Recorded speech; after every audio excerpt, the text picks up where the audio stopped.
Assalamualaikum warahmatullahi wabarakatuh. Bismillahirrahmanirrahim.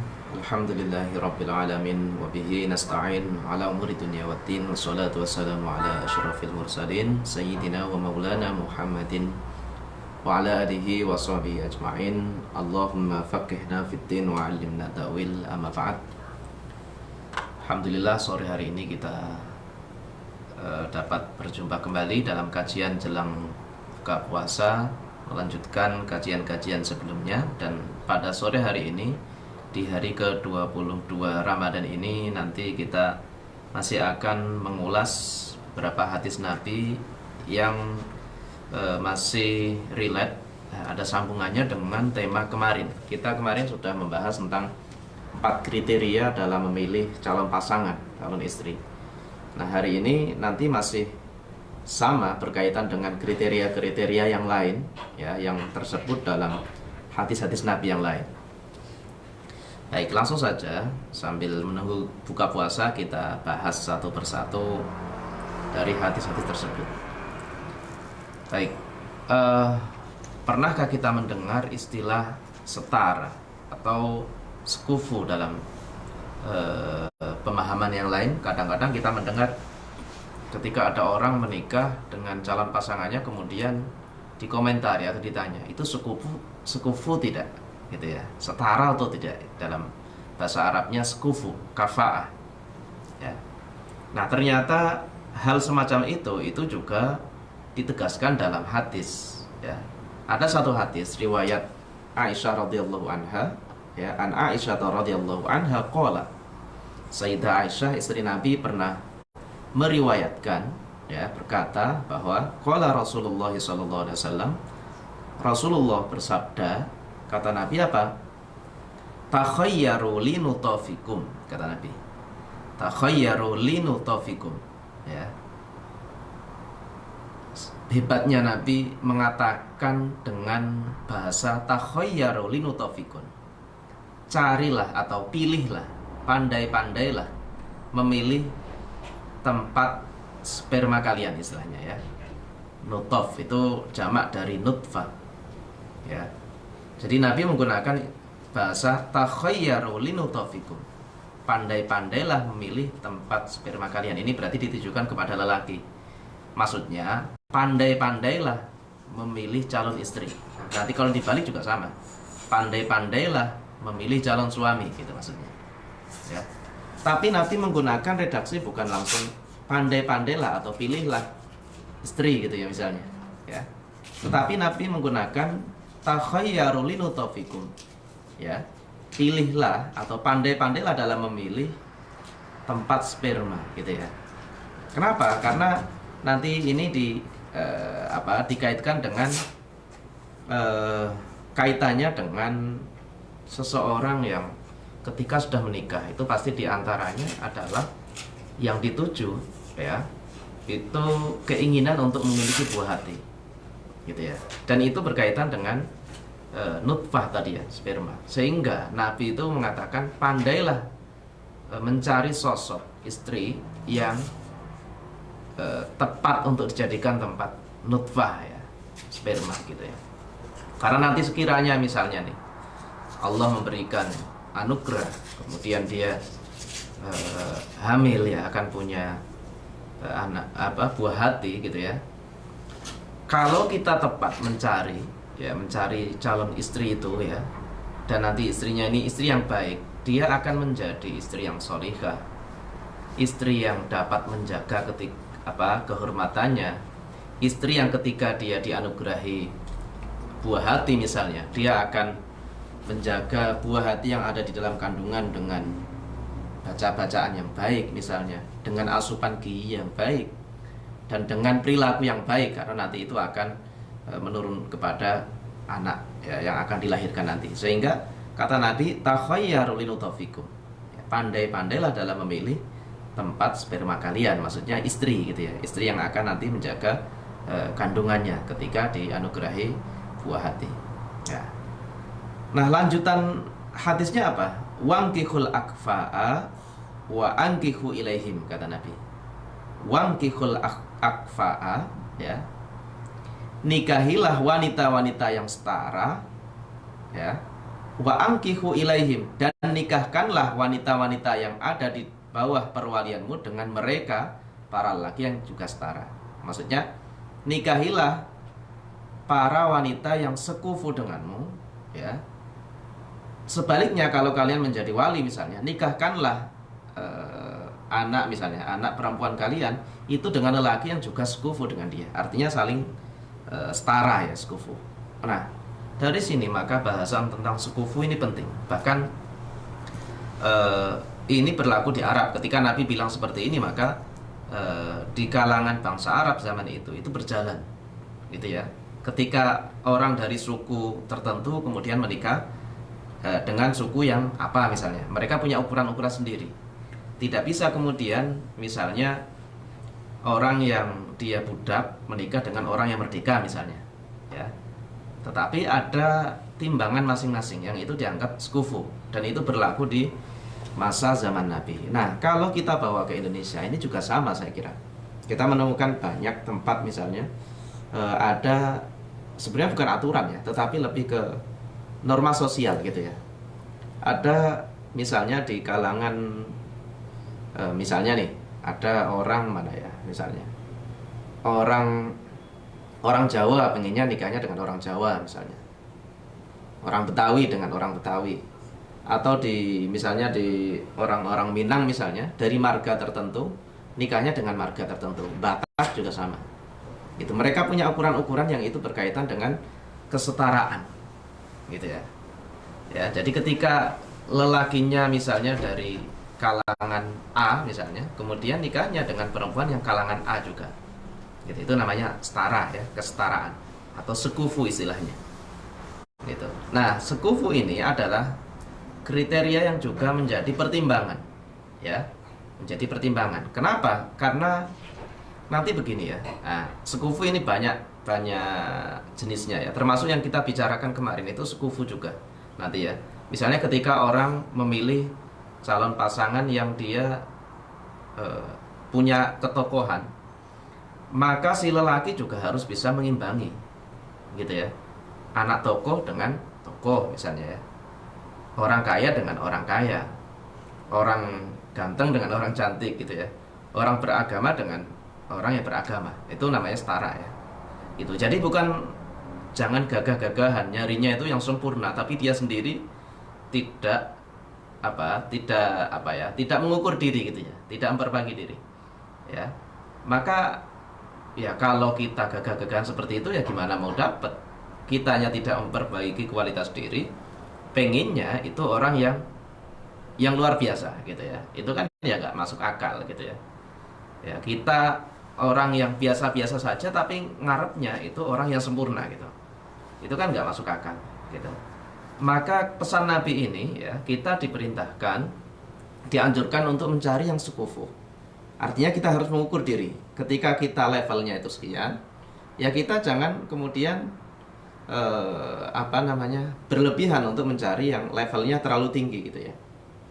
Gitu. Nah, karena begini nanti ya, ada maldorot ya. Maldorot ini entah misalnya dibuat oleh norma sosial misalnya, atau memang maldorot yang sebenar-benarnya. Norma sosial itu misalnya ketika ada orang kok menikah dari suku tertentu, menikah dengan suku yang lain misalnya, di kalangan masyarakat mereka itu akan ada celaan, gitu misalnya. Misalnya itu dianggap merendahkan suku itu, ya, atau marga dia. Nah, ini kan paling tidak nanti itu menjadi maldorot bagi dia, nggak baik. Meskipun secara keabsahan sah-sah saja, orang nikah itu nggak ada ceritanya syaratnya itu harus semarga, itu nggak ada sebenarnya.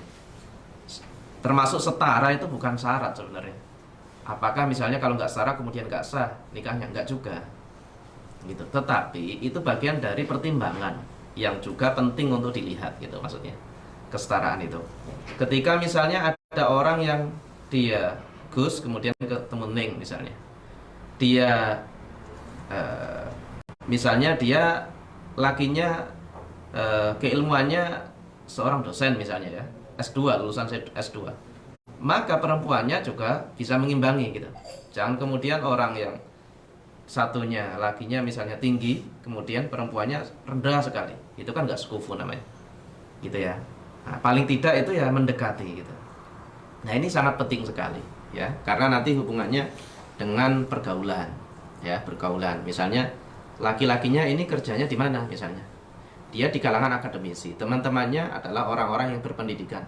Kalau misalnya si istrinya itu bukan dari kalangan yang sama atau hampir mendekati misalnya, di bawahnya sedikit misalnya, itu kan ya nanti bisa apa ya, memalukan, bukan malukan ya, suaminya itu jadinya sungkan gitu ya, sungkan gitu ketika istrinya digabungkan dengan teman-teman yang lain gitu. Maka pesan Nabi untuk sekufu ini ya patut kita pertimbangkan, meskipun itu bukan syarat gitu ya, itu bukan syarat. Contoh lagi misalnya ketidaksekufuan, misalnya ada orang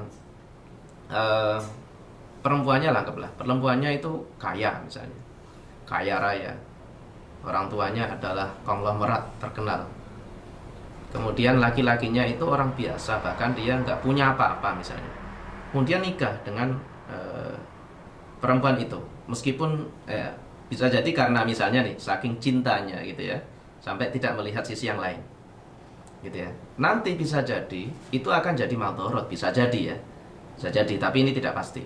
Misalnya kemudian si laki-laki ini dia tidak punya apa ya, kehormatan, tidak punya marwah istilahnya ya, marwah, karena dia orang biasa, tidak punya apa-apa, sedangkan perempuannya itu orang kaya, orang terhormat, kemudian laki-lakinya itu ya di sana nanti akan apa ya, tampak kayak direndahkan gitu misalnya. Ini akan efek dari ketidaksekufuan, ketidaksetaraan. Meskipun itu tidak mesti gitu ya, karena dalam praktek juga ada kok orang yang misalnya awalnya orang biasa, kemudian diambil menantu, kemudian dia bisa mengimbangi, ya jadi terhormat. Itu ada seperti itu. Tapi umumnya kalau tidak sekufu itu memang ya tadi ada maldorot, sisi maldorot itu. Sehingga Nabi itu ingin menghilangkan sisi maldorot itu. Ya, kalau tidak setara itu ya kita ngukur diri lah, cari yang setara gitu ya. Jangan hanya modal yang kemarin ya, misalnya cantiknya, kehormatannya, tapi kita pengen menang sendiri. Jangan juga karena udah terlanjur cinta, sangat cinta misalnya ya, karena ini hubungannya dengan masa depan, bukan masalah seperti orang pacaran yang dia tidak punya ikatan, tapi kalau sudah menikah itu dia akan punya ikatan seterusnya gitu ya. Dia terjalin hubungan akad, bahkan punya anak nanti dan seterusnya, hidup sampai akhir hayat. Itu butuh kesiapan yang luar biasa, tidak sekedar remeh-temeh gitu ya. Termasuk juga masalah kesetaraan tadi. Itu penting ya. Karena misalnya nih, anggaplah misalnya si laki-lakinya atau dibaliklah perempuan misalnya. Si perempuannya dia adalah akademisi, dosen, dia sudah S3 misalnya. Gitu. Si laki-lakinya misalnya kuliah saja tidak misalnya, ya kuliah saja tidak, maka nanti dalam misalnya nih dalam pergaulannya, dalam komunikasinya itu pasti ada miss, itu umumnya ada miss. Atau misalnya pergaulannya nanti juga canggung, gitu, karena pihak perempuan ini pergaulannya adalah kalangan akademisi, sedangkan laki-lakinya tidak mengenal itu ya, tidak punya budaya itu. Ya, itu kan jadinya miss dan canggung gitu. Nah, itu kan berawal dari ketidaksetaraan. Maka setara ini penting, dan setara ini banyak sekali kriterianya dan bisa bisa dikembangkan di beda tempat, bisa jadi beda kriteria kesetaraan. Ya, ada yang melihat misalnya kesetaraan itu dilihat dari marga di satu tempat, tapi di tempat lain tidak. Ya. Bahkan dulu ya, meskipun sekarang itu udah mulai tergerus, misalnya ada yang termasuk sekufu itu ketika kalau bukan sebudaya itu jangan ya. Orang Jawa misalnya jangan ketemu orang misalnya Sunda, orang Betawi misalnya gitu. Orang-orang zaman dulu kan seperti itu, meskipun sekarang itu sudah tidak relevan lagi ya. Ya banyak kok yang bisa nyambung gitu ya, gitu, meskipun itu beda gitu. Nah itu ya, jadi banyak nanti ya, misalnya dilihat dari segi tingkat sosialnya misalnya ya, dia pergaulannya di mana, Dilihat dari segi ekonominya, misalnya, setara tidak. Dilihat dari keturunannya, misalnya, dia bangsawan tidak. Dilihat dari kesehatan fisik bahkan termasuk, yaitu bagian dari kesetaraan juga, sekufu. Ya, yang satu ini normal, yang satu tidak normal, itu kan nggak sekufu. Gitu. Dilihat dari pandangan hidup, misalnya, sevisi tidak. Ya, itu bagian dari kesetaraan. Budayanya, pendidikannya, termasuk usia bahkan, itu juga bagian dari pertimbangan dalam hal sekufu. Misalnya nih, ada lakinya umurnya anggaplah misalnya sudah 40 ke atas, kemudian perempuannya itu masih umur belasan, itu kan terpaut jauh sekali. Nah, itu nanti bermasalah di bagian kesetaraan tadi, karena nanti pasti komunikasinya itu sulit, tidak nyambung gitu. Jadi kalau gitu, pesan kesetaraan ini patut kita pertimbangkan. Ya, patut kita pertimbangkan. Tidak harus sama persis, tapi ya anggaplah misalnya nih 11 12, ya. Mendekati gitulah, ya, di bawahnya sedikit, tidak terlampau jauh misalnya. Tidak terlampau misalnya tadi satunya sekolah, satunya sampai S3, satunya lagi nggak sekolah, itu kan terlampau jauh. Tapi kalau satunya S3, satunya S2, itu masih dekat. Atau S3 sampai S1 itu masih mendingan. Gitu. Dan seterusnya. Ya, gitu ya. Nah, itu pesan Nabi tentang kesetaraan, ya, sehingga ini patut kita pertimbangkan ya dalam memilih calon pasangan, meskipun itu bukan bagian dari syarat. Artinya, kalaupun nggak kita pertimbangkan kemudian kita menikah dengan orang yang tidak setara, itu sah pernikahannya.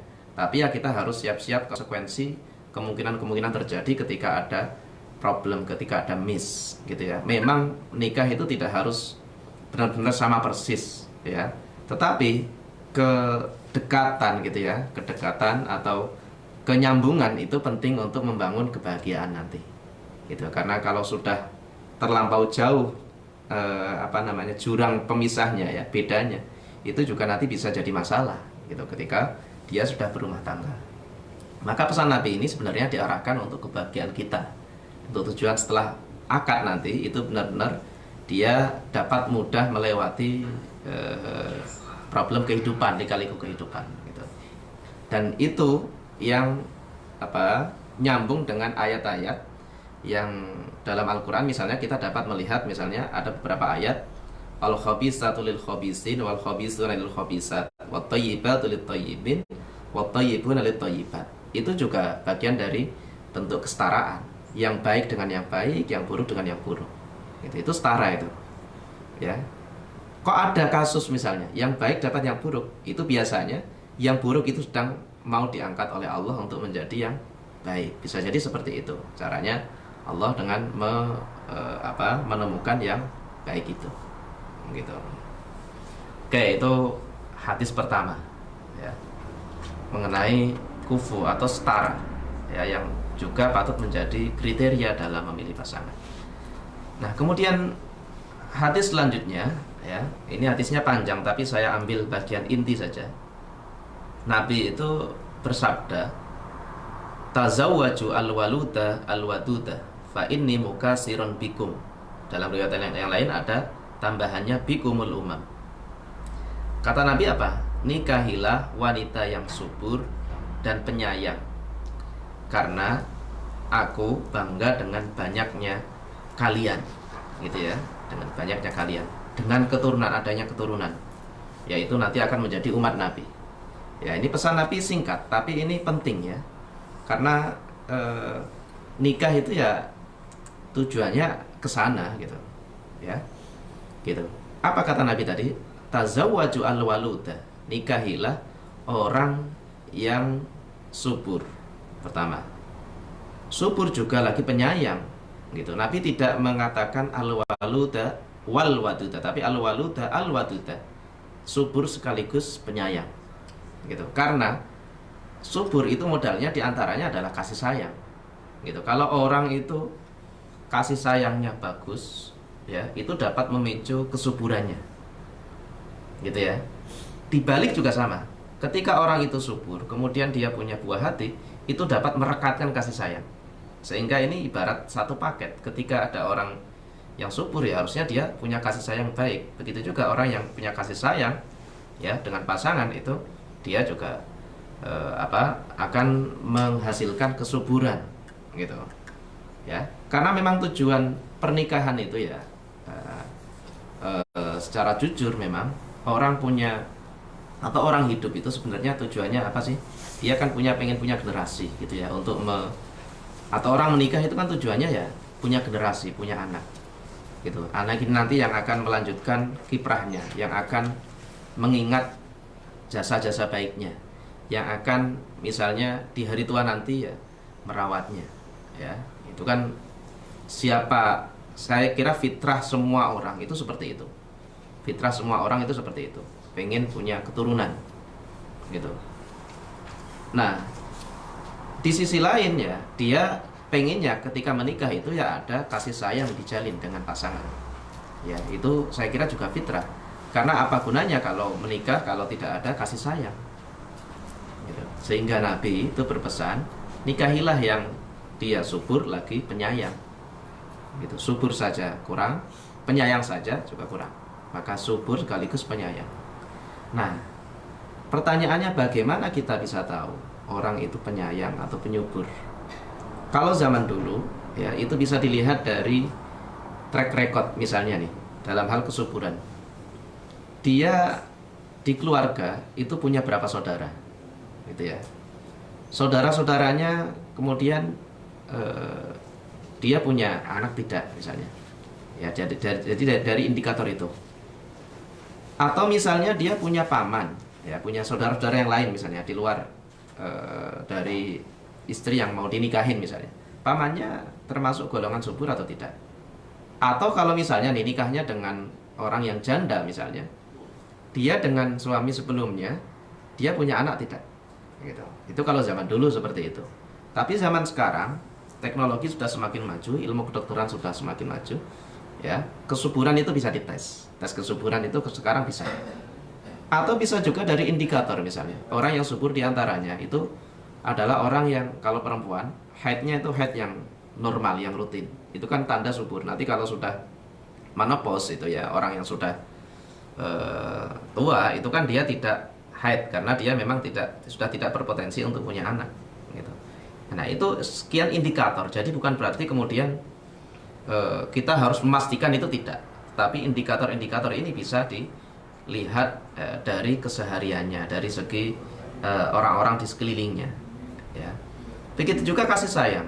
Apakah perempuan yang kita cari ini adalah orang yang kira-kira dia orang yang punya kasih sayang misalnya, yang bagus ya kasih sayangnya. Ini bisa kita lihat dari cara dia bersosialisasi. Dia hidup di mana misalnya. Dia punya adik tidak? Dia punya saudara-saudara tidak? Gimana kesan saudara itu kepada dia? Apakah dia orang yang ramah misalnya? Apakah kalau dia punya adik misalnya, kata adiknya dia orang yang ngayomi misalnya adik-adiknya? Itu kan tanda-tanda kasih sayang gitu. Sehingga nanti ketika dia menikah dengan laki-laki tadi ya yang sedang mencari itu akan mendapatkan kriteria-kriteria yang sedang dia cari, yang itu dia temukan di orang-orang sekelilingnya atau di lingkungannya gitu. Itu kata Nabi ya. Sehingga dari sini beberapa waktu lalu ramai diperbincangkan ada istilah child free itu ya. Ada pasangan yang tidak mau mendapatkan atau tidak mau punya anak ya, bahkan dia tidak mau punya anak. Ada yang seperti itu, sepakat untuk tidak punya anak. Sebenarnya itu sah-sah saja. Ada orang menikah kemudian dia tidak ingin punya anak karena banyak alasan lah. Misalnya dia khawatir kalau punya anak itu ya merepotkan dia. Dia khawatir kalau dia punya anak dia khawatir mendolimi anaknya nanti. Dia khawatir mengeksploitasi anaknya misalnya dan seterusnya. Ada yang seperti itu. Sebenarnya itu hak-hak dia. Ya, dia pengen nggak punya anak itu hak saja. Tetapi hak seperti itu atau pilihan seperti itu tidak sejalan dengan spirit kenabian, di mana Nabi itu menyerukan orang yang nikah itu ya agar punya anak gitu ya, agar punya anak, karena anak ini justru nanti yang akan mengarahkan kepada kebahagiaan gitu ya. Betapa banyak orang yang ketika punya anak itu kemudian menjadi lebih harmonis hidupnya ya, lebih bahagia misalnya ya. Itu kan bukti bahwa fitrah manusia itu ya pengennya seperti itu, gitu ya. Tetapi kriteria-kriteria tadi ya, al-walud, al-wadud, subur dan penyayang ini juga jangan kemudian kita gagah-gagahan. Kita nyarinya yang sempurna seperti itu, tapi kita sendiri tidak mengukur. Kita pengennya nyari yang dia orang yang peka, orang yang penyayang kepada sesama, orang yang ngayomi adik-adiknya. Tapi kita sendiri tidak menampilkan sikap seperti itu kan ya nggak pas. Lagi-lagi nggak setara nanti. Gitu. Kalau dia penyayang calon kita, maka kita juga harus penyayang. Gitu. Sebagaimana kita nyari calon yang subur ya, kita juga harus subur gitu ya, dan seterusnya. Ya, jadi Nabi di sini pesannya sama ya, tujuannya untuk kebahagiaan kita ya dalam menjalin rumah tangga. Tazawwaju al-waluda al-waduda fa inni mukatsiran bikumul umam. Karena ketika nanti dia punya generasi itu akan dibanggakan oleh Rasulullah. Nah, kemudian yang terakhir adalah hadis dari riwayat Anas ya. Qalu ya Rasulullah ala tatazawwaju min nisa'il ansor ya. Kenapa Nabi, wahai Rasulullah, tidakkah engkau ingin menikah dengan wanita dari perempuan golongan Ansor? Jadi Nabi itu tidak menikahi golongan Ansor. Jawaban Nabi apa? Ya, sesungguhnya pada mereka sungguh terdapat kecemburuan yang besar, yang sangat cemburu mereka. Nabi tidak menikahi orang Ansor, perempuan Ansor itu karena orang-orang Ansor itu terkenal dengan pencemburu yang berlebihan. Nah, ini juga menjadi kriteria. Jadi kalau ada orang yang dia pencemburunya itu berlebihan, itu tidak baik ya. Maka hindari orang-orang yang seperti itu. Cemburu itu baik, tetapi kalau berlebihan itu sudah tidak baik. Cemburu itu tanda kasih sayang, tetapi kalau dia berlebihan itu sudah tidak tanda kasih sayang lagi. Bayangkan kalau misalnya dia berlebihan cemburu, akhirnya HP suami itu dikorek-korek terus, kemudian dia nggak boleh kemana-mana diikutin istrinya terus, itu kan nggak nyaman, malah justru mengganggu aktivitas kehidupannya sehari-hari dan mengganggu rumah tangganya, gitu ya. Itu justru bukan merekatkan kebahagiaan, malah justru akan memecah belah, dan itu tidak baik. Maka kata Nabi, hindari itu ya. Nabi tidak menikahi perempuan Ansor bukan karena dia orang Ansor, tetapi karena punya kebiasaan yaitu pencemburu yang berlebihan yang besar, dan itu tidak baik untuk bekal kehidupan berumah tangga ya. Baik, itu untuk saya kira untuk pesan hari ini. Semoga kita dimudahkan dalam mencari pasangan yang sesuai dengan harapan kita dan juga sesuai dengan harapan Allah yang baik untuk kita ya, sehingga kehidupan berumah tangga itu juga akan mendapatkan kebahagiaan. Cukup sekian, kita ketemu lagi di pertemuan mendatang. Kita akhiri dengan doa kafaratul majelis. Subhanakallahumma bihamdika asyhadu an la ilaha illa anta astaghfiruka wa atubu ilaik. Assalamualaikum warahmatullahi wabarakatuh.